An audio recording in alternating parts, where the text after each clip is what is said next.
Welcome to Go For Your Life. Thank you so much for tuning in and giving me your listening ears. Woohoo! This is a podcast for everyone, about everything, and it's to encourage, inspire, uplift you to go for your life. And it is presented and hosted by myself, Caro, and my sweet dog, Sparky. Give it up for him. I hope you're ready. Enjoy. So welcome back to another episode of Go For Your Life. So I've been away, so it's been a while. I was in India and, like all over the place, but I am back. So Sparky, he's, I think he's pretty lazy, my co-host. He's there. And he's very excited about this episode because here we are with Jade, all the way from Canada, and we are going to talk about your very beautiful cause, Yoga Stops Yulin, which is an amazing cause to fight the cat and dog meat trade in Asia, pretty much, right, Jade? I say this. Yes. Well, first of all, thank you, Carl, for having me on your podcast. It's a really great opportunity. I've listened to some of your shows, so I have an idea of how you do things. And I think I'm like you. I like to focus on the positive, the solutions, rather than all the gory details, as we say. So yes, Yoga Stops Yulin. Essentially, I created this event last year. Well, I thought about it many years before. It was actually supposed to happen in 2020, but then, of course, the pandemic hit and all my plans went to hell. Exactly. But yeah, I finally made it happen in June of 2022. And the idea for me was aligning my two passions in life. I'm a passionate yoga practitioner. I've been practicing yoga for, I would say, about 16 years. And I am even more passionate about animals. And this cause of the dog cat meat trade, I heard about it in early 2018, which is a little bit later than some. But as soon as I heard about it, it kind of reawoken all this, passion for animals that I had when I was 15 years old. Back then, that's when I became vegan. And it was a long time ago. There was no internet. And so seeing the state of these dogs and what is done to them, it just kind of lit a fire in me. And I wanted to do something to help. And that's when I was finally joined social media. I was never on social media before then. My idea was I don't need social media. I know who my friends are, but as it turns out, it's a very good place to be when you're an animal rights activist and you want to meet like-minded people and join events that are local or not local. And so, that's when I started really digging into this, situation, this issue of dogs and cats being kind of very brutally slaughtered for their meat and some for their fur and skin. I don't know if you're aware, because we've started talking about this Yoga Stops Yulin campaign, but when did you hear about it first? Can I ask you a question? I love this. I mean, years ago, it's funny because years ago, as you know, I'm an animal rights expert as well. I've had some friends who also had, they were doing some different courses for that as well. And I'm very aware of the industry there and what's going on. And actually, Ricky Gervais is someone who's extremely vocal. We love Ricky. Thank God Ricky for him. Is the best. But I mean, he even jokes about it in his show, in one of his shows, stand-up comedy shows. He's quite firm.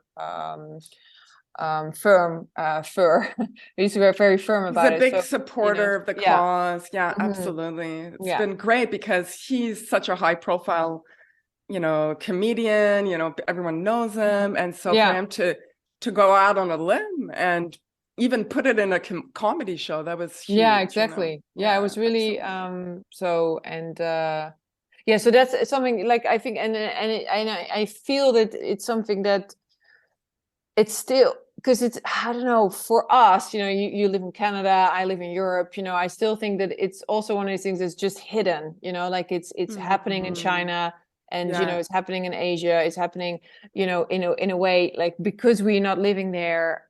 I don't know what it's like when you do live there, but I do think that for many people here, they have no idea. And specifically for people that live here, I think we have a different relationship with our dogs and cats anyway. Exactly. For us, they're family and they're family members, and our companion animals are so much, mean so much to us. Well, we form a bond.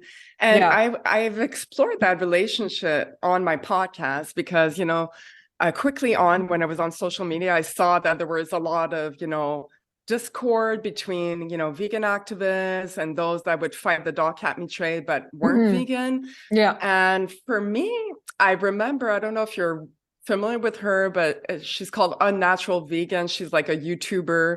And like, I'm not a big follower of her, but I heard her do a video on Yulin, and she was saying, all this discord, what good does it do? And she was like, she put out a question that I thought was really very important.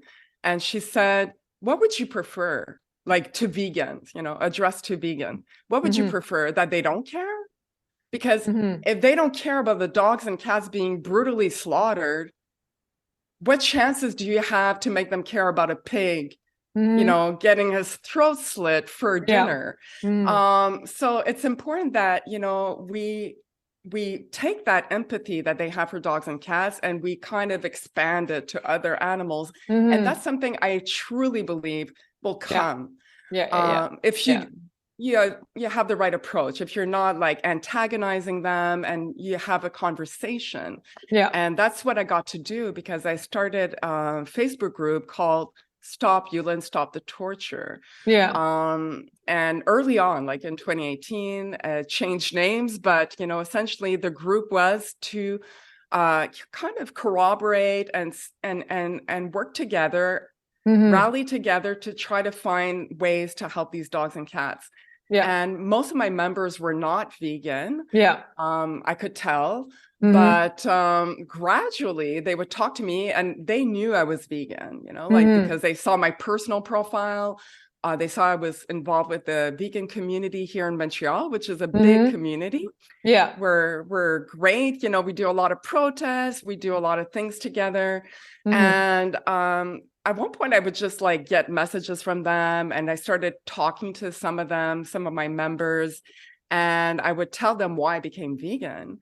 And next thing you know, like, I would send them a documentary to watch, and I feel bad because I never watched Dominion. Like, I can't watch that stuff. It's too violent. I'm very. Well, it's not for everyone anyway. It's not for everyone. Some people turn vegan overnight by watching it, but not everybody gets there. But I was already vegan, so I felt like I don't need to watch this. No, exactly. Your heart's already broken. But it really, really changed them. Like. They never saw a slaughterhouse for pigs. They never saw a factory farm. No, again, it's hidden. Exactly, it's hidden. But once they see it, trust me, the love they have for dogs and cats would quickly translate to other animals. They thought it was horrific. And so they became vegan, so I think we spoke about this before as well, when we were speaking about your cause, and also, like you trying to find studios and yoga teachers and people to get involved with your cause. It's like, I think we need to sort of, even as us vegans, like, let's just forget about the fact that we're vegan. It's just that what's happening, like the fact that cats and dogs are being brutally killed is wrong, and everybody loves cats and dogs. Like, even if you eat meat, even if you like your steak, whatever it is, and no judgment either. You know what I mean? It's just that's what I told you as well. Like, I think it's not just looking for the vegans to jump on, and support you, because they should. We need everyone. Like, I feel like if anything, your cause of all causes is very much a cause for everyone, because everybody loves cats and dogs. There's a lot of people that I know that eat meat, and it's still, they still eat their meat, and they're happily eat their meat, but they love their cats and dogs. So in that sense, I also feel so strong about your cause, because it's not just like, oh, like let's, You have to be vegan to support it. Yeah, exactly. And you don't also need it's awkward. It can be awkward and sometimes difficult and hard, I mean, as you know, I was with Sea Shepherd, like to get people excited or, kind of understanding about whales and dolphins and seals. In Australia, it's not so hard because they see them all the time. But like Dutch person, he's like, I don't really. Not so much. Like, not that they don't care, but they have no relationship. Whereas we know that pretty much everybody. I mean, I have 2 dogs sitting on my couch right now. Yeah, Sparky. Us, you know what I mean? And my mom's dog's here as well. So it's kind of like, or every person I know has, some kind of relationship with a cat or a dog. And then there is just, I mean, to me, and I'm going to swear here, it's just, I'm really like, fuck that trait, like it's so horrific, so barbaric. And so like, there's no need, there's no use for it. So I think that's why I was so and thanks again, Holly from Yoga is Vegan, bless her. She bringing us together. We have to do a shout out to her. Shout out to Holly. I really so love what she did with Yoga is Vegan, because that was something that always puzzled me, that someone could be a yoga teacher but have not necessarily a love for animals even. Forget about being vegan, but not even really necessarily love animals. It's a great podcast and a great person. So thank you, Holly, for bringing us together. Thank you. Now I'm super passionate about your cause, and just to go back to the event this year, because I'm going to be part of it. I'm very proud, very honored, very excited. I'm so happy. So it's now, while we're recording this, it's Sunday. We will post this episode tomorrow, because this Wednesday, the 17th of May, I will be celebrating my 10th anniversary as a Jivamukti yoga teacher. And I'll be teaching for you and your cause. Also for me, it's very like something that's so great, Jade, and why I'm so passionate about your cause and doing it this Wednesday and doing it as my anniversary is because I really came to yoga as an animal rights activist, because normally it's the other way around. But Sharon Gannon and David Lai, founders of Jivamukti Yoga, are animal rights activists themselves, and they gave me a scholarship to come to their training because I was an activist. So it kind of feels like my activism got me there, and now I can actually. So of course I was going to give back. I know you probably shared it on your show before, so I don't want to bore your listeners, but I'm very curious. How did they hear about you, and how did that first meeting with Sharon and David Well, it was really special actually, because what they did at the time was, wherever you were in the world, if you were a Sea Shepherd, you could get a free class with Jivamukti, and we were there, we were in Sydney with the ship, and many of us crew members, we just went there, like just to try it out. And I think it was kind of crazy because I was really resistant, Jade. I was like, yoga is for hippies. Like, I'm not even I'm not even going, because I was like, oh my God, I was boxing at the time, really into martial arts, and it's not for me. No, I was like, I'm not gonna just lie down on a mat, you know what I mean? Yeah. Then Jivamukti is actually a very dynamic and very strong method of yoga. So which I didn't know at the time, of course. So then I just got there, and then they started this mantra, which I still use every day, Loka Samasta Sukino Bhavantu, may all beings everywhere be happy and free. So for me, that really resonated with me a lot, because I was like, wait a minute, hold the phone. That's what we do, and did you know when you were singing the mantra that's what it meant? No, absolutely not. Like, I just was there like, what is this? And what is going on? And then I loved the class, because the class was, on music, and it was a really good teacher, and it was really dynamic. And I was like, oh my God, this is so not what I thought yoga was. And I remember, it was funny, I cycled back to the ship, and I remember thinking, whoa, maybe I could be a teacher of this. But then I thought to myself, like, and this is, Jade, I'd never done yoga before in my life. Oh my God. So you were already sold. And I was like, but sign me up to this club. And then, the director was, told me, like, because it was funny, because I went up to her at the time, and I said, Luke, is this a 3-year plan, a 4-year plan? Because I was ready for her to go like, yeah, man, you just have to practice and study for a few years. And then she literally said, oh, Sharon's going to love you. I'll send her an email. How about you go to New York next year and see? And I was like, what? So yeah, from the moment I did my first yoga class until, graduating, was about 7 or 8 months. So it was so much shorter than you thought. Much shorter than I thought. And it's been an incredible journey. I mean, I've been thinking about it's really cool that you're asking, because I've been thinking about it so much, because it's now my 10th anniversary. So I've been going back in time so much, like, oh yeah, I remember. And I'm still in touch with Sharon and David, and I love them so very, very much. I hold them so deeply. And I gotta say, I'm so grateful that they did that, because when I was like researching, you get to know all the big, yoga teachers around the world. I started out with Ashtanga, like the hardest form of yoga. And I know Jivamukti is largely based on Ashtanga. Absolutely, yeah, because they have an Ashtanga teacher. And so I did hear about them, and then I would see videos of Sharon, like, promoting animal rights. And I was like, wow. This is what they should all do, like. Well, my friends call it vegan yoga. They always say, like, yeah, Carol teaches vegan yoga. It's amazing. And I was in love, with both of them. I'm so grateful, because they really promoted like animal rights in the vegan and the yoga world. And it's really thanks to them, Yeah, and imagine, Jade, that was the early 80s.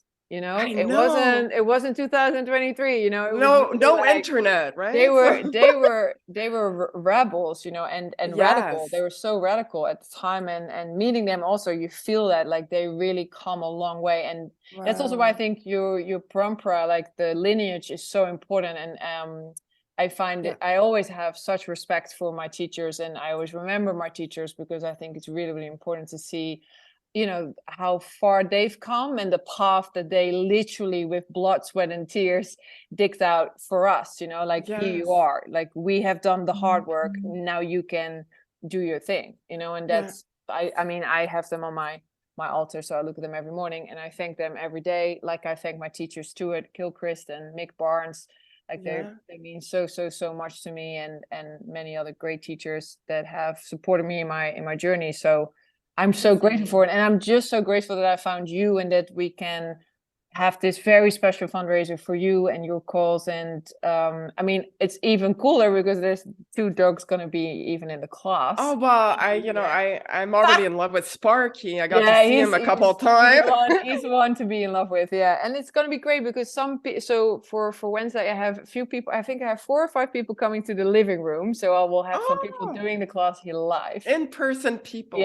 And then we have and then we'll also have Zoom, and you'll be there, right? You'll come in. Yes, I'm happy to introduce the cause, because one thing I want to mention is that, in all my conversations, something that comes up a lot with people that are not familiar with the issue is that they feel that, well, don't judge them. I mean, this is all they have to eat or something. In their mind, it's like the result of poverty. And I am quick to tell them differently, because something else I should mention is that I started, in 2018, I started this Facebook group. I got to learn, and I quickly saw there was a lot of misinformation being shared on the internet. Like, people were contradicting themselves. And so I was like, I'm the kind of person, a bit like you. I have a feeling that when I get involved with something, I'm all in, like, I need to 100%. Understand. I cannot speak about a subject that I do not understand. And so it was apparent that I needed to educate myself. And I went looking for a podcast, because there's a podcast on almost every subject out there. But I could not find any podcast on this topic, surprisingly. So I quickly decided, okay, I'm going to start the first podcast on the dog cat meat trade. And I started it in October of 2019. It's on YouTube if anyone's interested. We'll put a link. You could put the link in the show notes. But it was like, I'm glad I did it. It was a lot of work, because I have a full-time job. But of course, I got to speak to leaders of nonprofits working in those countries on the issue, like 4 Paws International. Jill Robinson of Animals Asia, Dr. Peter J. Lee, who's Humane Society International's China policy specialist. I've interviewed him, I think, 3 times. I got to learn so much about the issue and the differences, because China's problems on the dog cat meat trade are not the same as South Korea. Indonesia is very different as well, and then Cambodia. So it happens a little bit everywhere in Southeast Asia, and some parts of India and Africa, and you can find little underground markets, and even Canada. You know, where I live in Montreal, there's apparently an underground dog meat operation. And so I was like, okay, so it's not about being poor. That was super important for me to point out, because the people involved in the trade, absolutely, most of them are criminals. They're people that have no education, no other means. So they do this to make quick money. And in China, the great majority of dogs are stolen pets. And why are they stolen pets? Because the pets naturally will be fat, you know, like they'll have, you know, regular food. They'll be well taken care of. And so the dog will be worth more money. I just want to say, exactly. the meat will also be more, of course. Exactly. Because the strays on the street, often they're very, very, you know, like, you know, they have their skin and bones, you know, they don't have access to a lot of food. So the majority of them are stolen pets. So that's even more heartbreaking. But the people consuming it, it's a fringe of the population in China, but a fringe of the population in China still gives way to large numbers. You know, given that they're 20% of the world population. But the people consuming it, I was always like, who does it? You know, like who consumes it?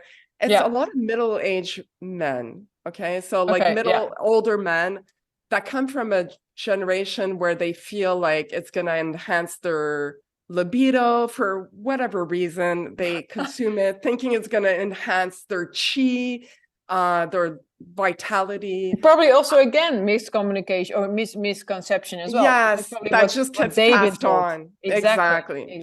And you know, as Dr. Peter J. Lee pointed out in his book, he wrote a book called Animal Welfare in China.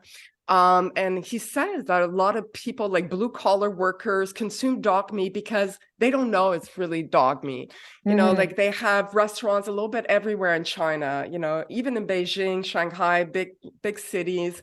So the people consuming it are not the poor ones. It's really the people involved in the trade. And the trade does date back only to the post-Mao era. Okay, so when China underwent economic reform, that's when the country, the government, being communist, they were encouraging their citizens or their population to open restaurants, to, you know, like be entrepreneurial, to make money. And so that's how it all came about, because people that had no education, they were like, okay, well, you know, we're going to trade dogs like we trade guns or drugs. It's a way for them to make money. And the government's been very, very lax about it. You know, they're not cracking down on this dog cat meat trade in spite of the global outrage. And there are many reasons for that, but, you know, probably too many to get into it.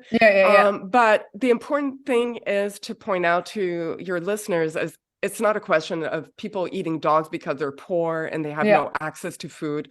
It has nothing to do with it. Because you feel like also what you're, so because that's another question I had, is like, what, so it's kind of like a double question, because what keeps this industry going? Like, what is it feeding? And also, how do you stop it? Because that's, you know, your main goal, stop this industry. That's all our goal. And, you know, the nonprofits like Jill Robinson, Animals Asia, she is more focused on the bear bile trade, of course. But they did a 4-year undercover investigation of the dog meat trade in China.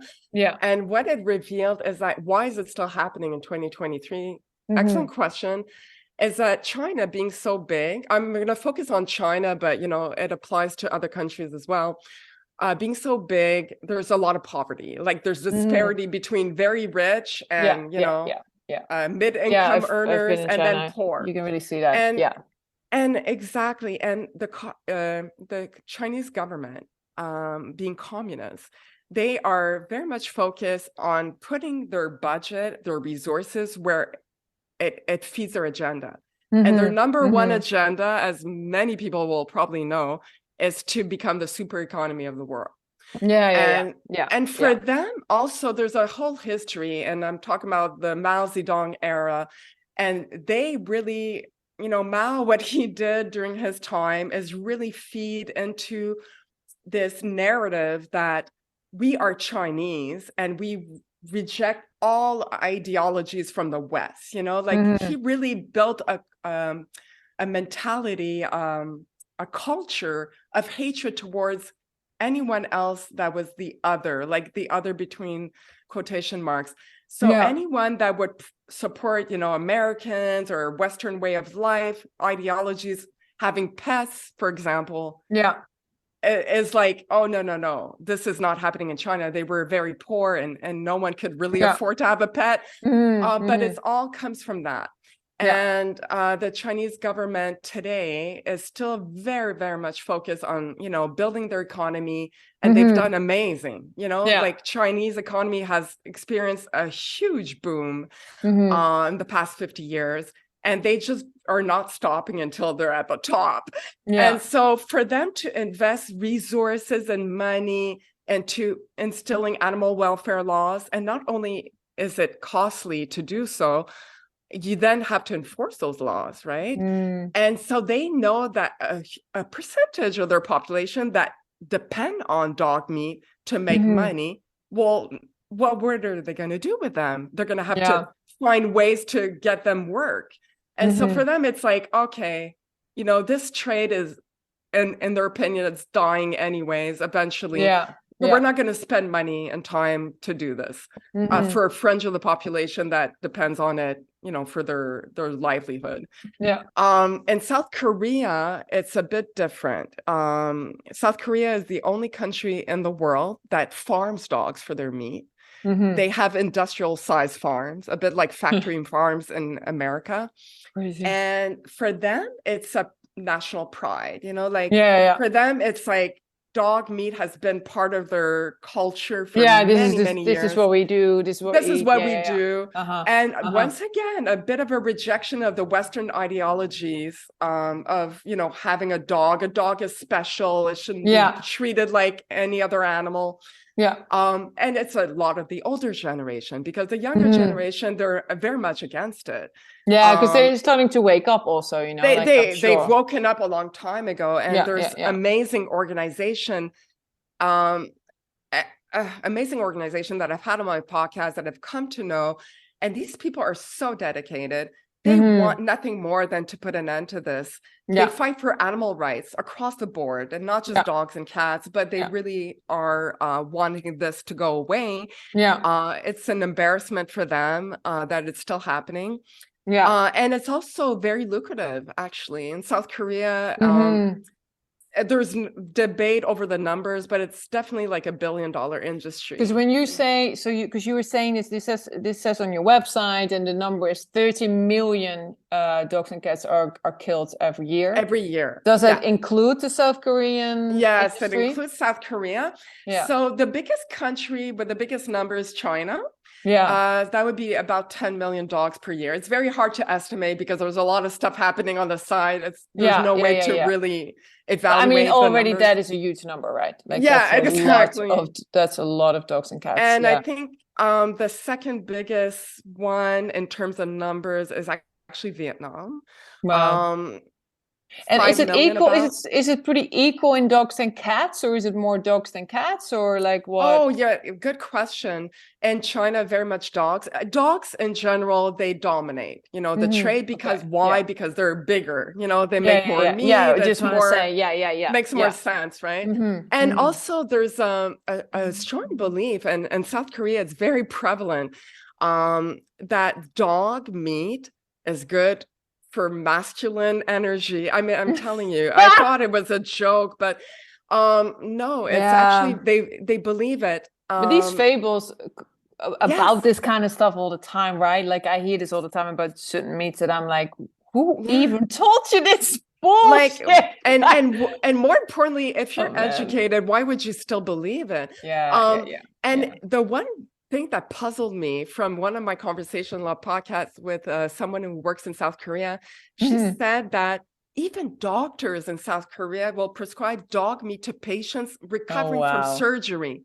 Because they believe that, it'll make them stronger, I guess. And they'll recover more quickly, because when a dog is wounded, their wound heals much quicker than humans. And they're like, they think the properties of the dog will be there. And it's preposterous. It's preposterous, but they believe it. Yeah. And so that's a little bit why it still happens to this day. So are there organizations that you know of, because you've spoken to so many, are there organizations that are specifically only focused on educating these people who have no clue?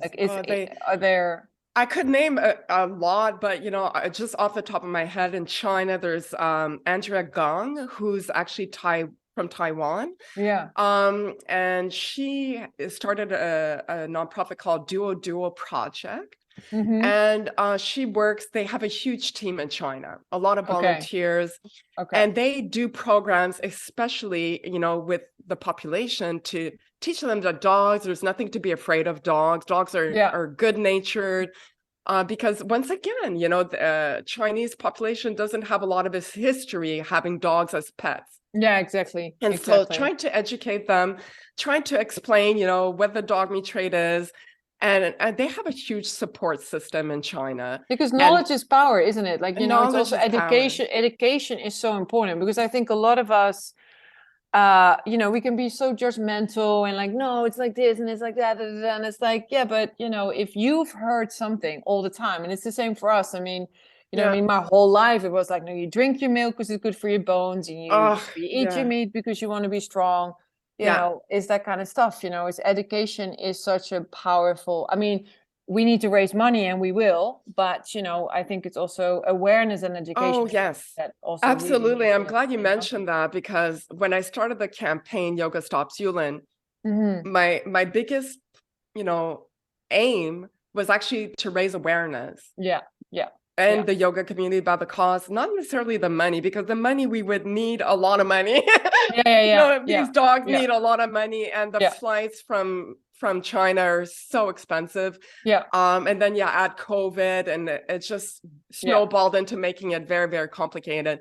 Because just quickly to interrupt you, Jade, to save these dogs, do they need to get out of China? Yes, they do. And that's something that, was criticized by some people over here. They were like, well, why don't they get them adopted in China? And to that point, some do adopt in China, but it's a bit of a risk, because there's no animal protection laws in China. Right. And as I mentioned, the traders regularly kidnap dogs from their family. They take them from their balconies, from their courtyard. And so the dog would be at risk of being dog napped again, and fall victim all over again. And so we prefer to get them adopted in America, and Canada, and Europe, where they will be safe, and have a loving life forever. That's the goal. But yes, really good. They do need to get out of China. In particular, South Korea is not as bad, because they do have animal protection laws. But once again, there's a lot of overlapping, because the dogs are still kind of part of the livestock list, and so there's a lot of room for improvement on that front. And Cambodia, mentalities are changing, so it would be great to get them adopted locally. But we have a dog alarm going on here, just while you were saying that. Like, oh my goodness, the dogs here are very much like, they're like calling their brothers and sisters home. They're like, come here, it's come to I'm here, I want some friends. We'll be here waiting for you. But that's a really good thing to mention, because I once did a little bit of work for Soy Dog. They do similar work in Thailand. I think they're a great organization, and they also would send their dogs to Australia and like trying to get adopted. So and even in Thailand, because Thailand, they did ban the dog cat meat trade, largely in part because of Soy Dog. John Daly was on my podcast early on. Cool. And what an amazing man. And, Jill Daly, his late wife, was a hero. They basically did so much amazing work in Thailand. So they got it banned, but it still happens. Unfortunately, a lot of the dogs are actually crossed the border into Vietnam illegally. And so it still happens, unfortunately. So it's best to get them out of that area. So it is in that sense, again, you need a lot of money because, even just these logistics are expensive, Are expensive for sure. And so that's why a lot of the fee is passed on to the adopter, and God bless them. Anyone who adopts a dog meat tray survivor, we need many, many of them. And at the end of the day, like you said at the beginning, it's legislation. We need change in those countries because we cannot adopt, there's not enough money in this world to adopt all these dogs. And more importantly, it's going to continue. We need to nip it in the bud. That's what I mean. Like, I think that you need to go to the root cause of the problem. And that's where instead of just keep going, because all you do is just take out fire, you just take out fires that will then become continue to rage, to continue to keep going. But to go back to your beautiful event, so because you want to do, you were kind of saying to me, like, so on International Yoga Day, which is the 21st of June, that's when you want to have most of the classes happening at the same time, or how do you see it? When I started the event last year, initially I was asking yoga teachers if they could do a class during the Yulin Dog Meat Festival days, because it is the flagship event of this issue of the dog cat meat tray. But I quickly found out that it's not practical because it's June 21st to June 30th. So that's way too restrictive. And I said, well, listen, I don't care. Let's open it up to the whole summer. And so now it's any time between June and September, inclusively. We are asking, and in fact, like, part of me being on your podcast is giving a shout out to any yoga teacher. That's what we want to do as well. I will if you're a yoga teacher please and get in you touch love with Jade. animals, you love dogs, you don't need to be vegan once again, but if you are, great. If you want to donate your time and teach a class, and this can be done. I've done it with some teachers here in Montreal. They said, I care, I want to help you. And so they would go to their studio where they teach, and they'd say, I want to teach a class for free, and we'll donate it to this campaign. And so that's one way of working it. Otherwise, a lot of yoga teachers, especially since the pandemic, they have turned their business to online. Absolutely. And so, and so many teachers are freelance, so many teachers, many teachers don't have a studio that are great teachers. So I think it's the way to the future. I mean, I think moving forward, definitely a hybrid environment. So it's not going to be going back full-time in person, I believe. No, but we definitely, I will also, as I told you, I will send some personal messages out, but definitely everybody listening here, good friends of mine, yoga teachers, please get in touch with Jade. It's an amazing cause, and we still have time, like it's mid-May now, so you want to do it in June, so there's plenty of time to get your act together. Or I don't care, like, let's do it in October at this point. I'm really flexible and open.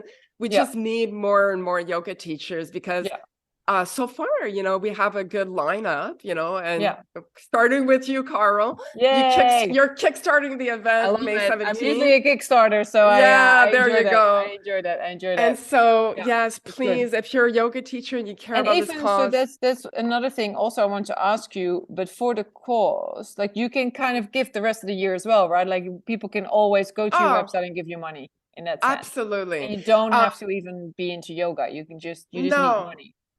That's it. Like, I ask my family, my friends that don't do yoga, that don't necessarily care about animals. I'm like, if you want to donate and support this cause, go ahead. There's a fundraiser page that's separate to the website, but it is on the website. And the website, actually, this year, what I decided to do is, the first year in 2022, we were promoting the Chinese rescuers that I've come to know.